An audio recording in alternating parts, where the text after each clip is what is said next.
Welcome to Chaos Theory, the news as seen by AI. I'm Beatrix Kiddo, and this is your daily dose of the latest headlines, served up with a side of artificial intelligence. It's December 19th, 2024, and boy, do we have a show for you. First up, we'll be taking a look at the latest in AI news.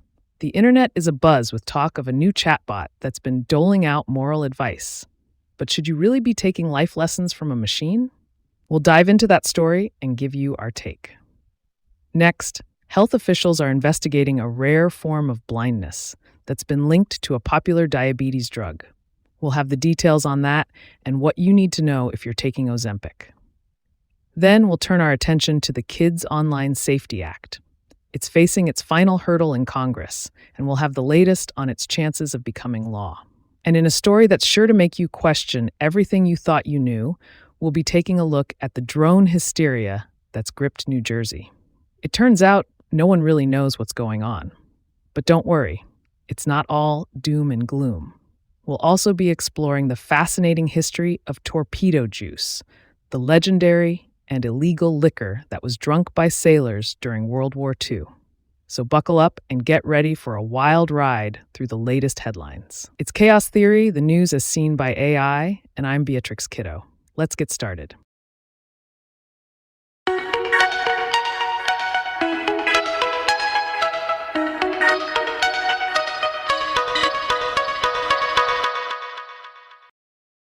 According to a recent study, people are turning to large language models, such as ChatGPT, for moral advice and rating their responses as more trustworthy and reliable than those of human experts. However, the assumption that these models can provide virtuosic ethical advice is questionable.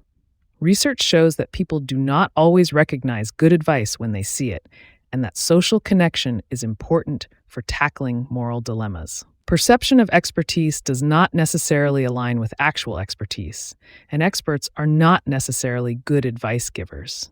People also tend to think neutral, factual information will be more informative than subjective details. But that is not always the case. When seeking moral advice, people are likely sharing something personal and want intimacy more than instruction. While people may feel that they are establishing a sense of closeness with a large language model, the models are not good long-term substitutes for interpersonal relationships. Additionally, moral advice has the added quirk of feeling more like objective fact than an opinion, making it important to carefully evaluate any instance of moral advice from any advisor. Finally, large language models are very sensitive to the way that questions are asked, and their answers can be inconsistent and sometimes contradictory. Therefore, it is advisable to proceed with caution when seeking moral advice from large language models and to also seek advice from human sources. Reported by Anna P. Gantman.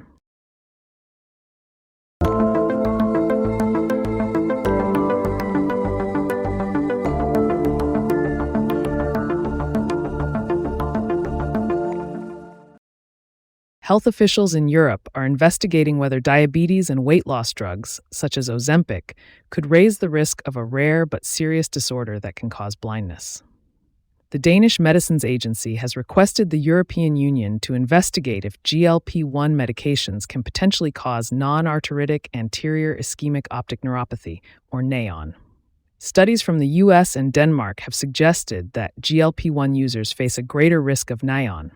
However, it is still unclear whether there is a causative link between the two, and the condition appears to be very rare, even among GLP-1 users. NAON is caused by a loss of blood flow to the optic nerve, which then results in sudden and often permanent vision loss. The Danish Medicines Agency has received 19 reports of NAON potentially tied to semaglutide, dating back to July 2024. The benefits of GLP-1 therapy are likely to outweigh the potential danger of NAON for most eligible patients. However, given how serious and life-changing NAON can be, even a small increased risk of it is still worth paying attention to. Researchers and health officials are studying this link further to find other factors that affect a person's chance of developing NAON while taking a GLP-1 drug, which could help prevent cases in the future. Reported by Ed Kara.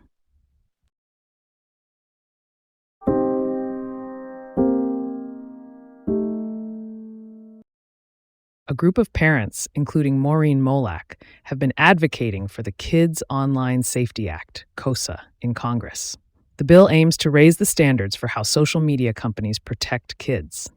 KOSA has received bipartisan support in the Senate, but it has been controversial and is currently on life support in the House. Despite broad support for the bill's overall aims, some Republicans and Democrats have expressed reservations about the power it could grant regulators over the internet. Tech companies are split on the bill, with Microsoft and Elon Musk's X lobbying in favor, while Meta and Google have quietly opposed it. The bill emerged in the aftermath of a congressional crisis over how to handle social media and kids, sparked by a former Facebook employee named Frances Haugen.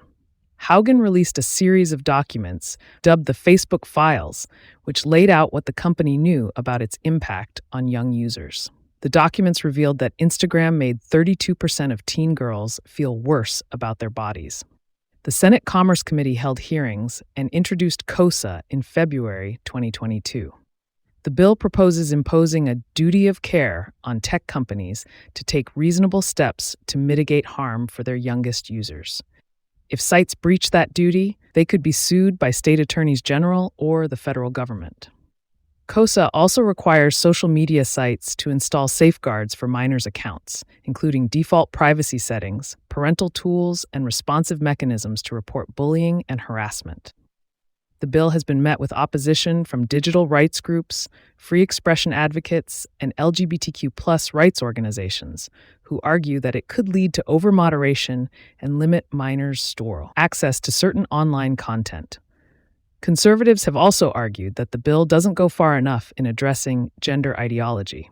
Despite these concerns, KOSA passed unanimously out of the Commerce Committee in July 2022, but it has since stalled in the House. The bill's advocates are now making a final push for its passage before the end of the current legislative session.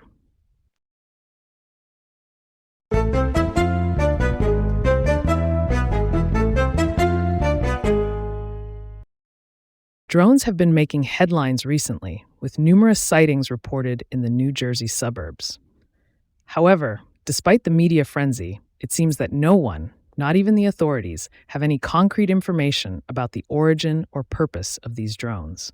According to a story reported by Andrew J. Hawkins, some politicians and government officials have been spreading misinformation and unfounded theories about the drones. For example, Jeff Van Drew, a member of Congress from New Jersey, claimed that the drones were coming from an Iranian mothership anchored off the Jersey shore. However, the Pentagon denied this, and Van Drew later walked back his statement. Another example is Larry Hogan, the former governor of Maryland, who claimed to have personally witnessed and videoed several large drones hovering over his home.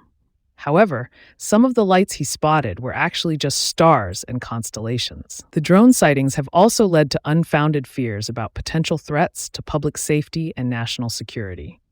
Belleville Mayor Michael Mellom suggested that the drones might be looking to steal nuclear secrets, but the missing radioactive material he referred to was actually cancer screening equipment used to calibrate PET scanners. The FBI, Pentagon, Homeland Security, and FAA released a joint statement yesterday that essentially debunked all the speculation. Their assessment was that the drones were a combination of lawful commercial drones, hobbyist drones, and law enforcement drones, as well as manned fixed-wing aircraft, helicopters, and stars mistakenly reported as drones. In short, the drone sightings in New Jersey have generated a lot of hype and misinformation, but the reality is much more mundane. As the authorities have stated, most of the reported sightings are likely to be manned aircraft or stars, and there is no evidence to suggest that they pose a threat to public safety or national security.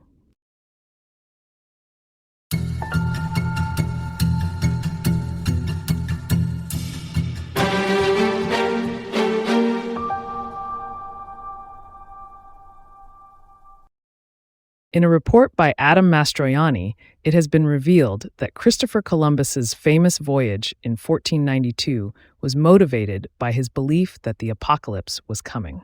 Like many of his contemporaries, Columbus believed that the Earth was supposed to last for 7,000 years total, with only 150 years remaining. He saw himself as critical to achieving God's goals of converting everybody to Christianity and rebuilding the temple in Jerusalem. This belief in the impending apocalypse was not unique to Columbus, as apocalyptic expectations are common across time and place. In fact, nearly half of Christians in America today believe that Jesus will definitely or probably return by 2050, and a similar proportion of Muslims living in the Middle East and North Africa believe they will live to see the end times. In 2022, 39% of Americans said we're living in the end times right now. The report suggests that people are predisposed to believe the end is coming, not because it feels good, but because it seems reasonable.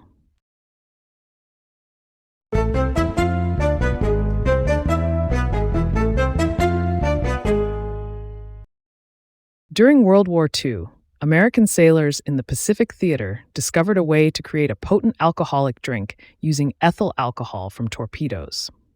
This drink, known as torpedo juice, became a popular way for sailors to bond and escape the boredom of life at sea.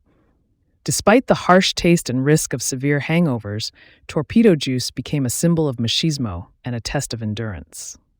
The practice of making torpedo juice was not limited to the Pacific Theater, and sailors assigned to the torpedo room were often nicknamed Juice.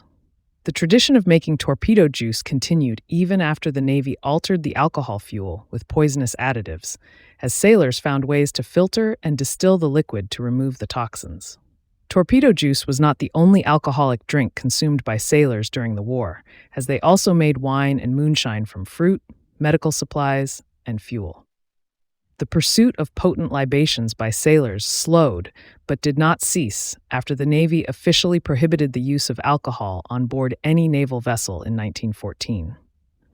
The practice of making torpedo juice and other alcoholic drinks was a way for sailors to cope with the harsh realities of war and find a sense of camaraderie with their fellow servicemen.